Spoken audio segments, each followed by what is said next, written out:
Hello, everyone, and welcome back to Oxford Essential 4000 English Words. I'm your host, Emma. And I'm Frank, your learning partner on this vocabulary journey. Emma, how are you doing today? You seem to have a little extra spark in your eye. I'm doing great, Frank. I just finished a fantastic book this morning, and it's put me in a really good mood. It feels like a productive Sunday already. Oh, that's wonderful. A good book to start the day is a perfect recipe for happiness. Me, I just had a perfect cup of coffee, so I'm feeling energized and ready to learn.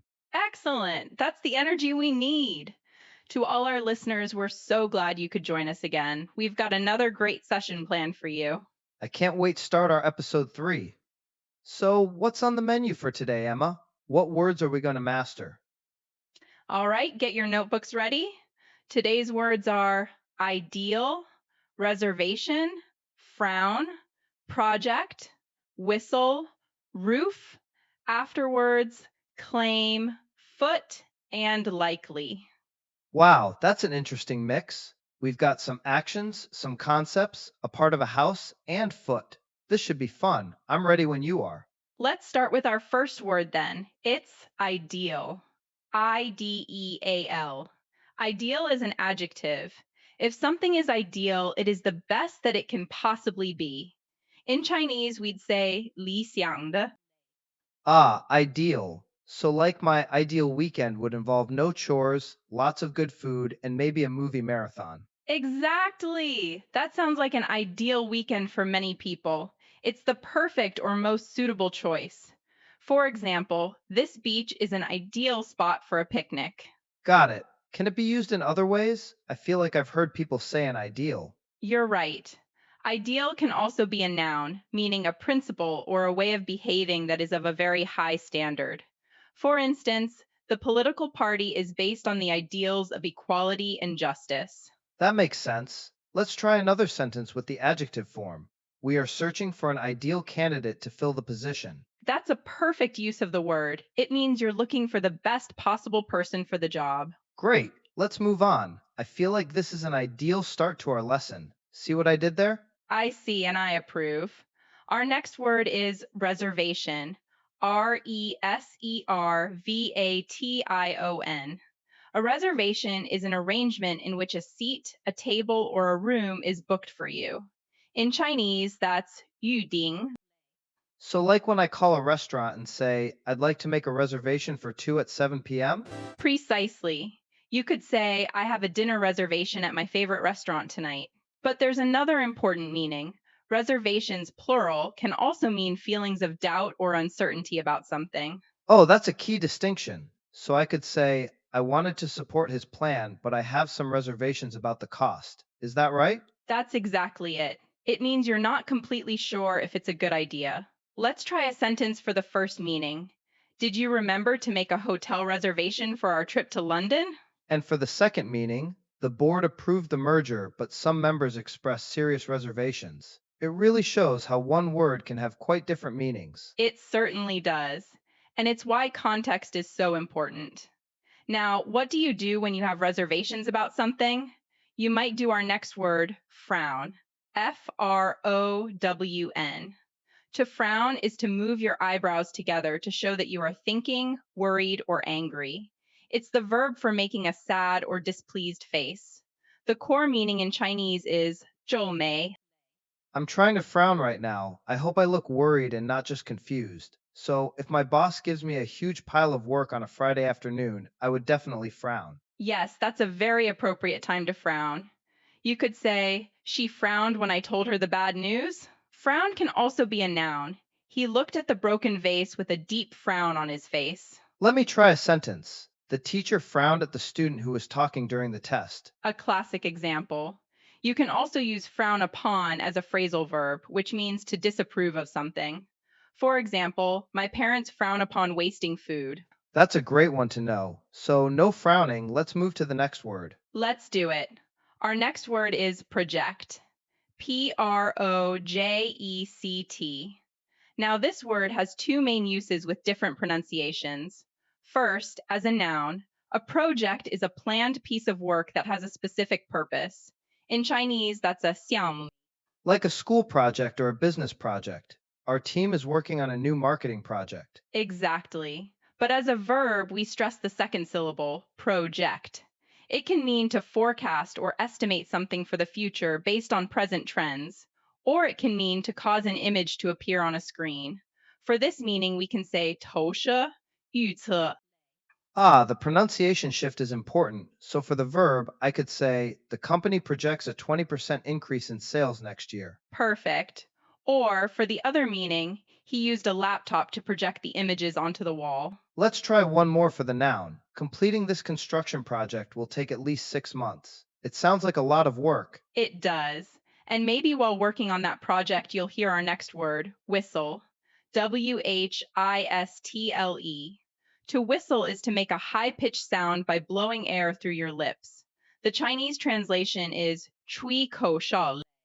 It can also be the sound itself, which is a shao sheng. Let me try.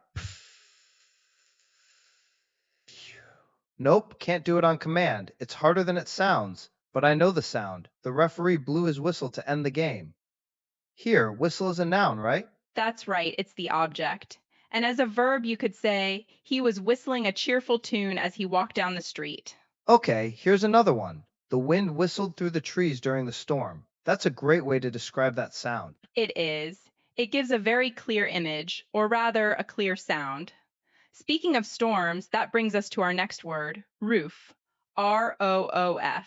A roof is the structure that covers the top of a building. In Chinese, it's simply 屋顶. A very important part of a house. We had a leak in our roof last winter, and it was a disaster. So the storm damaged the roof of our house. That's a very practical sentence. We also have an idiom, to hit the roof, which means to get very angry. For example, my dad will hit the roof when he sees the scratch on his car. I hope I never have to use that idiom in a real situation. Here's a simpler sentence. The cat likes to sleep on the warm roof in the afternoon. A lovely image. Now, what happens after the cat wakes up? That leads us to our next word, afterwards. Afterwards. Afterwards is an adverb that means at a later time, after something else has happened. In Chinese, it means 之后. So it's like later? How is it different? That's a great question. Afterwards specifically refers to a time following an event that has just been mentioned. Later is more general.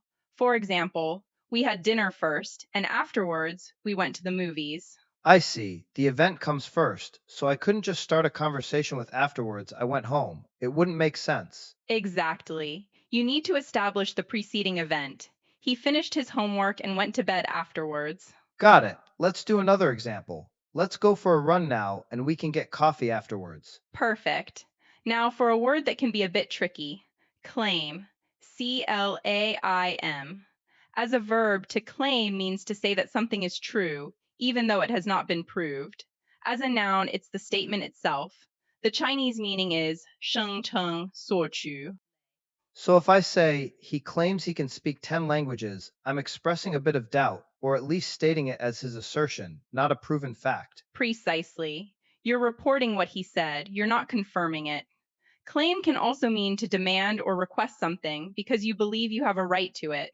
For example, you can claim the cost of the trip back on expenses. Ah, like at the airport baggage area, the sign says baggage claim. You are taking what is rightfully yours. That's the one. Let's make a sentence with the first meaning. The company claims that its product can make you lose weight in a week. His claim to be the heir to the fortune was not believed. In this sentence, claim is a noun. Very useful word. It is. Next up, we have foot. Foot.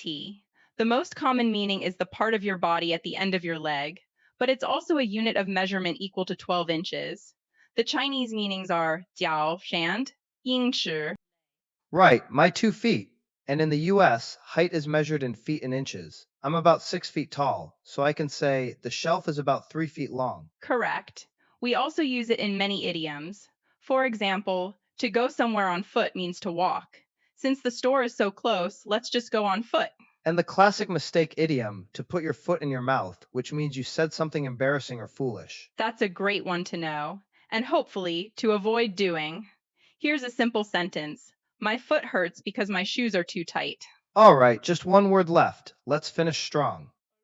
Our final word is likely. Likely. Likely is an adjective or adverb meaning probably or expected to happen. In Chinese, it's 很可能的. So if the sky is dark and cloudy, I can say, it's likely to rain soon. Exactly. It's a great way to talk about probability. You can use it in a few structures. It is likely that he will win the election, or, like you said, he is likely to win the election. What about as an adverb? Yeah, as an adverb, it's often used with most or very.